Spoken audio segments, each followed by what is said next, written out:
Human, will you really protect us? By my oath, you're safe with me. The snow fell in thick curtains across the colony settlement of New Haven, each flake a tiny frozen dagger against exposed skin. Daniel Chun pulled his thermal coat tighter as he made his way through the abandoned industrial district, his breath forming clouds in the bitter air. The war had ended 3 months ago, but its scars remained everywhere, in the burned-out buildings, the cratered streets, and in the eyes of those who had survived. He shouldn't have been out here. The outer districts were dangerous after dark, filled with looters and desperate refugees from a dozen different worlds. But Daniel had heard rumors of salvageable medical equipment in one of the old warehouses, and the clinic where he volunteered was running dangerously low on supplies. That's when he heard it, a sound so faint he almost missed it beneath the howling wind. A whimper. No, 2 whimpers, harmonizing in a way that sent chills down his spine that had nothing to do with the cold. Daniel turned toward the sound, his boots crunching through the snow. Behind a half-collapsed storage unit, huddled against the skeletal remains of a transport crate, he found them. 2 figures, unmistakably not human. Their skin was a pale blue, almost luminescent in the dim light, marked with intricate patterns that seemed to shift like liquid silver. Their eyes, large and amber, stared up at him with a mixture of terror and pleading that transcended species.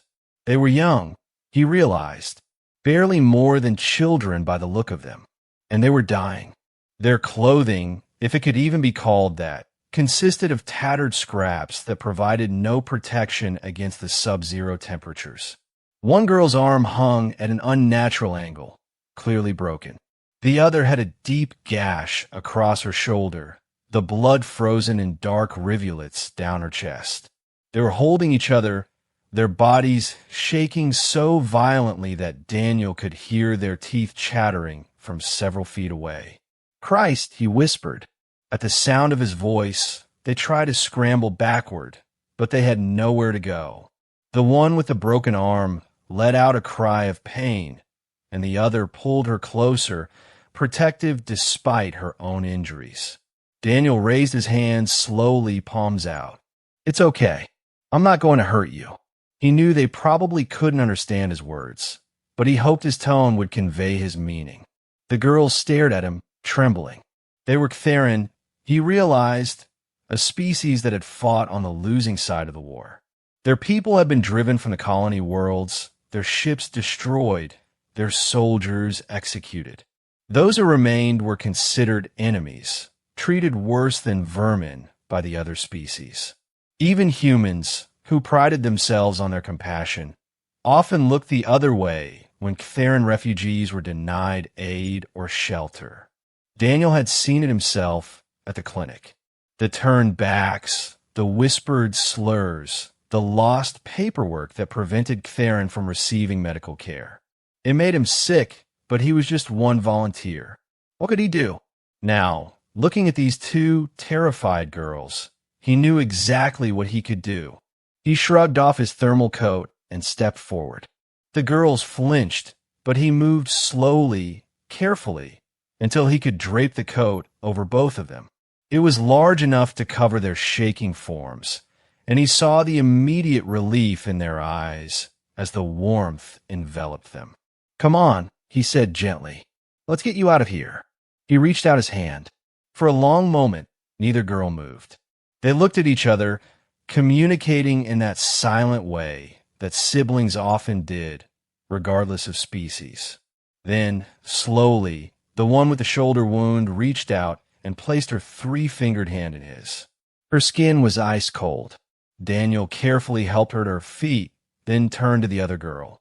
She hesitated longer, cradling her broken arm against her chest, her amber eyes searching his face for any sign of deception or cruelty. "I promise," Daniel said softly. "Both of you come home." Something in those words seemed to reach her. Maybe it was the way he said both, an acknowledgement that they came as a pair, inseparable. Or maybe it was the word home, offered to those who had none.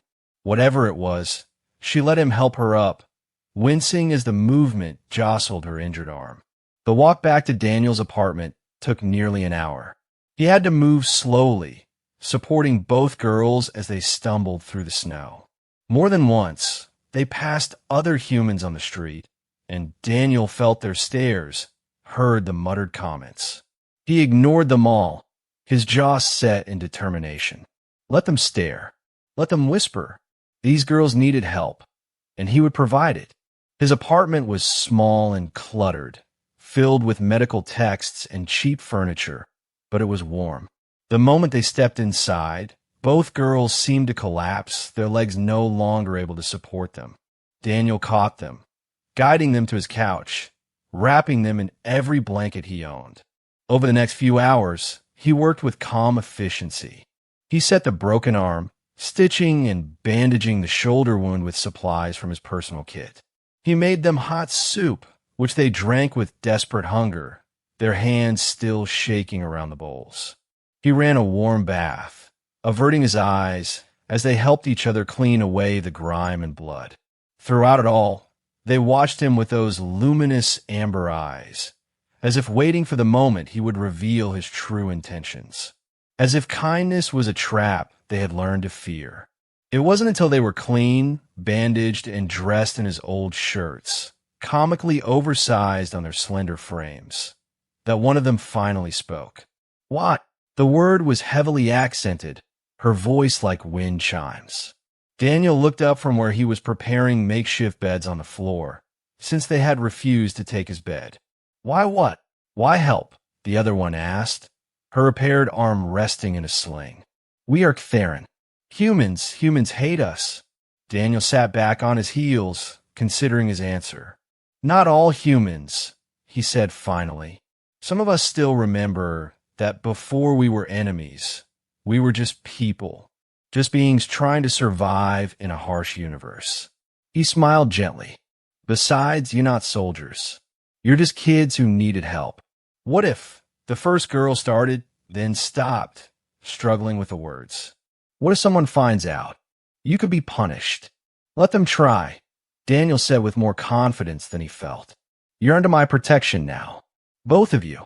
That word again, both. He watched as they looked at each other, and for the first time since he'd found them, he saw something other than fear in their eyes. Something that might have been hope. The older girl, he would later learn her name was Siri, spoke again. In our culture, there is a word. Kesh Taylor. It means the one who extends a hand when the night is darkest. She paused, her amber eyes glistening. You are Kesh Taylor. Her sister, Miri, nodded solemnly. We owe you life debt. Always. Daniel shook his head. You don't owe me anything. Just stay. Get better. Figure out what comes next. We'll handle it together. As the two girls curled up under the blankets, finally allowing exhaustion to claim them, Daniel sat in his chair and watched them sleep. He didn't know what the future held. There would be questions, certainly, possibly consequences. The other residents of his building would notice. The authorities might investigate. But looking at these two sisters, finally safe and warm, their breathing steady and peaceful, he knew he had made the right choice. In a universe still reeling from war, still divided by hatred and fear, sometimes the most revolutionary act was simply to see beyond species and politics to the fundamental truth beneath, that everyone deserved kindness, shelter, and a home. And now, two alien girls who had lost everything had found exactly that. Both of them, together. Home.